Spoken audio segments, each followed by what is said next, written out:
Subscribe करंतु एबे हम चैनल को आउ प्रेस करंतु बेल आइकन को जहा द्वारा लेटेस्ट वीडियो रो नोटिफिकेशन आपण माननकु सर्वप्रथम मिल जिवो। नमस्कार बंधुगण आपण माननकु आम यूट्यूब चैनल को स्वागत। आज रो वीडियो रे आमे आपण माननकु कहिबु 14 तारीख रु 28 तारीख अर्थात ए 15 दिन रो आपणक राशि रो महाराशि फल विषय रे। ए 15 दिन रो समय आपणक पई किपरि साब्यस्त हेबो, ग्रह नक्षत्र हिसाब से किपरि स्थिति रहिबो, ए 15 दिन रे केउ जिनिस रे आपणकु फायदा हेबो, केउ जिनिस रे आपणकु सावधान रहिबाकु पड़िबो, ता सहित 15 दिन रे आपणक लव लाइफ किपरि रहिबो, कैरियर किपरि रहिबो, बिजनेस आउ व्यापार किपरि रहिबो एवं स्वास्थ्य रो महत्वपूर्ण आउ सठिक इनफॉरमेशन वीडियो रे कहिबु। तो वीडियो बहुत ही महत्वपूर्ण, तेणु आरंभ रु शेष पर्यंत वीडियो को पूरा देखंतु। वीडियो को आपण आदौ भी मिस करंतु नहीं। वीडियो आरंभ करबा एहा पूर्व आपन को रिक्वेस्ट करबा, भगवान सूर्यदेवंकर सच्चा भक्त होइथिले वीडियो को लाइक करंतु। सच्चा दिल रे कमेंट बॉक्स रे जय सूर्यदेव बोली आपण अवश्य लिखंतु, जहा द्वारा भगवान सूर्यंक कृपा आपण को ऊपर आपण को परिवार ऊपर रहइबो। तो आसंतु जानिबा भगवान सूर्यदेवंक आशीर्वाद रु आपण को पई विशेष भाव रे 14 तारीख रु 28 तारीख पर्यंत समय विषय रे, अर्थात 15 दिन रो महत्वपूर्ण समय। तो जदि कहबा ए समय रे काम कार्य को नहीं किछि सकारात्मक यात्रार मध्य प्लान बनिबो। आर्थिक रूप से आपणक पई विशेष भाव में लाभदायक स्थिति रहिबो। संतान संबंधित कौनसी विशेष कार्य संपन्न हेबा द्वारा आपणको खुशी अनुभव हेबो तथा कार्य को आपण ऊर्जार सहित पूरा करिवार जज्बा मध्य बनइबे।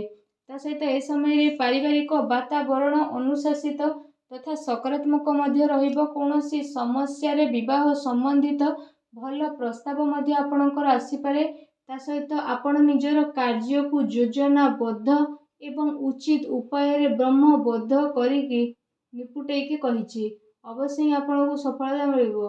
ता सहित किछि समय रु चली आसुथुबा प्रॉब्लम सबु आपणकर जीवन को परिवर्तन मध्य विशेष रूप से करदेव, जो कारण पई आपण निजे निजको बहुत ही अधिक चिंता मुक्त बोली मध्य अनुभव करिवे।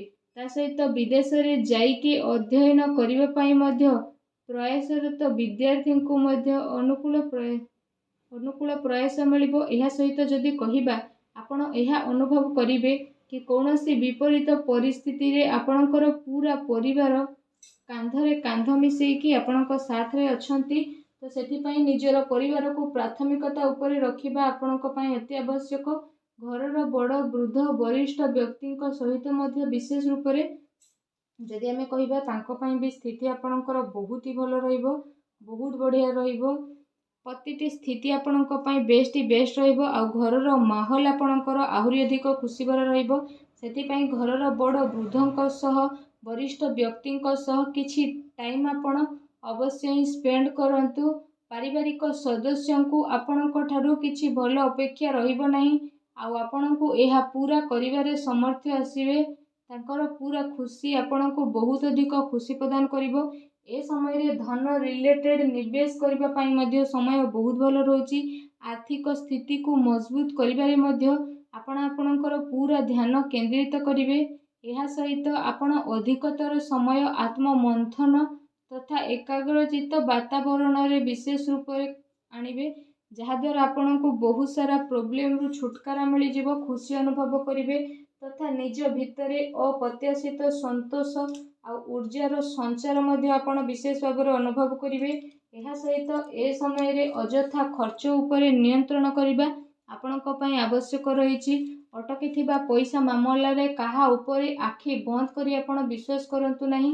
घरर वरिष्ठ व्यक्तिंकर परामर्श नै कि आपण काम करंतु। ए स्थिति आपणक पई बहुत भल रहिबो। विद्यार्थी तथा युवा वर्ग हास परिहास तथा मनोरंजन संबंधित व्यावसायिक कार्य रे पड़िकी निजर कैरियर सहित समझौता करंतु नहीं। घरे अचानक ही कौनसी संपर्कियंकर आसीबा द्वारा घरर व्यवस्था आपणकर बिगिड़ी पारे। ता सहित खर्चर अधिकता मध्य रहिबो। एहा सहित विशेष भाव में भूमि वाहन को लेकिन करज नबार योजना मध्य करि पारंती, किंतु आपण चिंता करंतु नहीं। धीरे धीरे एहा आसानी रे सुझी मध्य जीव। कौनसी अति संपर्कीय मित्रंक सह भूल कथबार्ता उत्पन्न मध्य होई पारे। ठीक एहा हेबो कि संबंध खराब हेबा जेपरि स्थिति ଆପଣଙ୍କର ଉତ୍ପନ୍ନ ହେବାକୁ ଦିଅନ୍ତୁ ନାହିଁ। ବ୍ୟବସାୟରେ ଉତ୍ଥାନ ପତନ ତଥା ଆର୍ଥିକ ପରିବର୍ତ୍ତନ କାରଣରୁ ପରିବାର ସଦସ୍ୟଙ୍କର ଖର୍ଚ୍ଚରେ ମଧ୍ୟ ପରିବର୍ତ୍ତନ ଆପଣଙ୍କୁ ଆସିବ, ଯେଉଁ କାରଣ ପାଇଁ ପିଲାମାନେ ଉଦାସ ମଧ୍ୟ ହୋଇପାରନ୍ତି। ସେଥିପାଇଁ ଏ ସମୟରେ କାହା ଉପରେ ବି ଅତି ବିଶ୍ୱାସ ଆପଣ କରନ୍ତୁ ନାହିଁ, ଏହା ଆପଣଙ୍କ ହାନିର କାରଣ ହେବ। ତେଣୁ ସାବଧାନ ରୁହନ୍ତୁ। ଅଟକିଥିବା ପଇସା ମାମଲାରେ ମଧ୍ୟ କାହା ଉପରେ ଆପଣ ଆଦୌ ବି ଭରସା କରନ୍ତୁ ନାହିଁ। ତା ସହିତ ଏ ସମୟରେ ସମ୍ପର୍କୀୟଙ୍କ ସହ ଧନ ସମ୍ପର୍କୀୟଙ୍କର ଲେଣ ଦେଣ କରିବାରେ ଆପୋଷିକ ସାମଞ୍ଜସ୍ୟରେ ହତାଶା ଉତ୍ପନ୍ନ ମଧ୍ୟ ହେବ। କ୍ରୋଧ ଏବଂ ଆବେଗରେ ଚାଲି ଆସୁଥିବା ଅର୍ଡର ଆପଣଙ୍କର ବିଶେଷ ଭାବରେ ବିଗିଡ଼ି ମଧ୍ୟ ଯିବ। ସେଥିପାଇଁ ଧୈର୍ଯ୍ୟ ଓ ସଂଯମତାର ସହ ଆପଣ କାମ କରିବା ପାଇଁ ଚେଷ୍ଟା କରନ୍ତୁ। ଏହା ସହିତ ଯଦି କହିବା, ଆପଣ ଆପଣଙ୍କ ପରିବାରର ଜରୁରତକୁ ନଜରଅନ୍ଦାଜ ଆଦୌ ବି କରନ୍ତୁ ନାହିଁ। ଆପଣଙ୍କର କୌଣସି ଅତି ସମ୍ପର୍କୀୟ ମିତ୍ର ବିଶେଷ ଭାବରେ କୌଣସି ଯୋଜନା କିମ୍ବା ଆପଣଙ୍କ ବିରୁଦ୍ଧରେ କିଛି ସାଜିଶ ବା ଷଡ଼ଯନ୍ତ୍ର କରିପାରେ। ତା ସହିତ ଏ ସମୟରେ ଧନର ନିବେଶ ସମ୍ବନ୍ଧିତ ନିର୍ଣ୍ଣୟରେ କାଫି ଭାବି ଚିନ୍ତି ଆଉ ପୁରା ଯାଞ୍ଚ ପଡ଼ତାଳ କରିନେବାର ବିଶେଷ ଭାବରେ ଆବଶ୍ୟକତା ରହିଛି। ଅନ୍ୟଥା ଆପଣଙ୍କୁ ଭାରି ହାନି ହୋଇପାରେ। ତେଣୁ ସାବଧାନ ରୁହନ୍ତୁ। ଆସନ୍ତୁ ଜାଣିବା ଆପଣଙ୍କ ଲଭ୍ ଲାଇଫ୍ ବିଷୟରେ। ଏ ସମୟରେ ପତି ପତ୍ନୀଙ୍କ ଭିତରେ ଚାଲି ଆସୁଥିବା ଭୁଲ ବୁଝାମଣା ମତଭେଦର ସମାପ୍ତ ହେବ ତଥା ପାରିବାରିକ ମାହୋଲ ମଧ୍ୟ ସୁଖଦପୂର୍ଣ୍ଣ ରହିବ। ପରିବାରର ବାତାବରଣ ସୁଖଦପୂର୍ଣ୍ଣ ମଧ୍ୟ ରହିବ। ଘରର ସବୁ ସଦସ୍ୟଙ୍କର ଆପୋଷିକ ତାଳମେଳ ଘରେ ସକାରାତ୍ମକ ଊର୍ଜାକୁ ମଧ୍ୟ ଆଣିବ। ତା ସହିତ ଜୀବନ ସାଥୀଙ୍କ ସହ ସମ୍ବନ୍ଧରେ ମଧ୍ୟ ଆହୁରି ଅଧିକ ଘନିଷ୍ଠତା ଆସିବ। ଯୁବା ବର୍ଗ ପ୍ରେମ ପ୍ରସଙ୍ଗ ତଥା ସୋସିଆଲ ମିଡ଼ିଆରେ ନିଜର ଟାଇମକୁ ଆଦୌ ବି ଖରାପ କରନ୍ତୁ ନାହିଁ। ବୈବାହିକ ଜୀବନ ସୁଖଦପୂର୍ଣ୍ଣ ରହିବ। କୌଣସି ପୁରୁଣା ମିତ୍ରଙ୍କ ସହ ଅଚାନକ ସାକ୍ଷାତ ଆପଣଙ୍କୁ ଖୁସି ଆଉ ନୂଆ ଊର୍ଜା ପ୍ରଦାନ କରିବ। ଏ ସମୟରେ ଘରେ ସୁଖ ଶାନ୍ତିର ବାତାବରଣ ରହିବ। ପ୍ରେମ ସମ୍ବନ୍ଧକୁ ଆପଣଙ୍କୁ ସ୍ୱୀକୃତି ମିଳିବା କାରଣରୁ ମନରେ ଗୋଟେ ନୂଆ ଆଶା ମଧ୍ୟ ବିଶେଷ ଭାବରେ ରହିବ।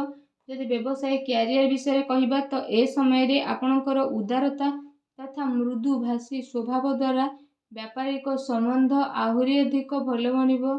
କିନ୍ତୁ ନିଜର ପ୍ରଡକ୍ଟର କ୍ୱାଲିଟିକୁ ନେଇକି ଆହୁରି ଅଧିକ ବେହତରୀନ କରିବା ଆପଣଙ୍କ ପାଇଁ ଅତି ଆବଶ୍ୟକ ରହିଛି। ନିଜର କାମ କାର୍ଯ୍ୟରେ ସତର୍କ ରୁହନ୍ତୁ। ଫାଇଲକୁ ସଜାଡ଼ିକି ରଖନ୍ତୁ। କୌଣସି ବ୍ୟକ୍ତି ଏହାର ଦୁରୁପଯୋଗ କରିପାରେ। ତା ସହିତ ଏ ସମୟରେ ବ୍ୟାପାରରେ ବିସ୍ତାରର ଯୋଜନା ମଧ୍ୟ ଆପଣ ବହୁତ ଅଧିକ ଗମ୍ଭୀରତାର ସହ ବନେଇବେ। ତା ସହିତ ଆପଣ ପ୍ରତିଟି ଜିନିଷର ଗୁଣବତ୍ତା ଉପରେ ଧ୍ୟାନ ଦେବାର ଆବଶ୍ୟକତା ରହିଛି।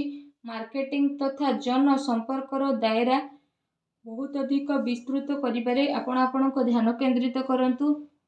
ଚାକିରିରେ କେତେ ସାରା ସ୍ଥିତିକୁ ସୁଗମତାର ସହ ଆପଣ କରିବା ପାଇଁ ଚେଷ୍ଟା କରନ୍ତୁ। ଏହା ସହିତ ଏ ସମୟରେ ଆପଣ ବ୍ୟବସାୟିକ ବିସ୍ତାର ସମ୍ବନ୍ଧିତ ଯୋଜନା ଉପରେ ପୁନଃ ବିଚାର ଅବଶ୍ୟ କରନ୍ତୁ। କୌଣସି ଛୋଟ ବଡ଼ ନିର୍ଣ୍ଣୟ ନେବା ସମୟରେ କାହାର ବି ମାର୍ଗ ନିଃଶ୍ୱାସ ଆପଣ ନିଅନ୍ତୁ ନାହିଁ। ତା ସହିତ ଅର୍ଡର ପୂରା କରିବା ଚକ୍କରରେ ଆପଣ ବହୁତ ପରିଶ୍ରମ ମଧ୍ୟ କରିବେ। ଚାକିରିରେ ଅଧିକାରୀ ଆଉ ସହକର୍ମୀଙ୍କ ସହ ସମ୍ବନ୍ଧ ଆପଣଙ୍କର ବହୁତ ହି ଭଲ ରହିବ। ଚାକିରି ଆଉ ବ୍ୟାପାରର ପରିସ୍ଥିତି ଆପଣଙ୍କର ବେଷ୍ଟ ରହିବ। ନୂଆ ପ୍ରୋଜେକ୍ଟ ଆପଣଙ୍କର ହୋଇ ମଧ୍ୟ ଯିବ, କିନ୍ତୁ ବାହାର ବ୍ୟକ୍ତିଙ୍କ ଉପରେ ଭରସା କରନ୍ତୁ ନାହିଁ। କୌଣସି ପ୍ରକାରର ସମସ୍ୟା ହେଉଛି ତ ଘରର ବଡ଼ ବୃଦ୍ଧ ବା ବରିଷ୍ଠ ଲୋକଙ୍କୁ ନିହାତି କୁହନ୍ତୁ ଆଉ ତାକୁ ସୁଲଝେଇବା ପାଇଁ ଆପଣ ଚେଷ୍ଟା କରନ୍ତୁ। ଆଉ ଭିଡ଼ିଓ କେମିତି ଲାଗିଲା ଆମକୁ କମେଣ୍ଟ କରିକି ଜଣାନ୍ତୁ। ଧନ୍ୟବାଦ।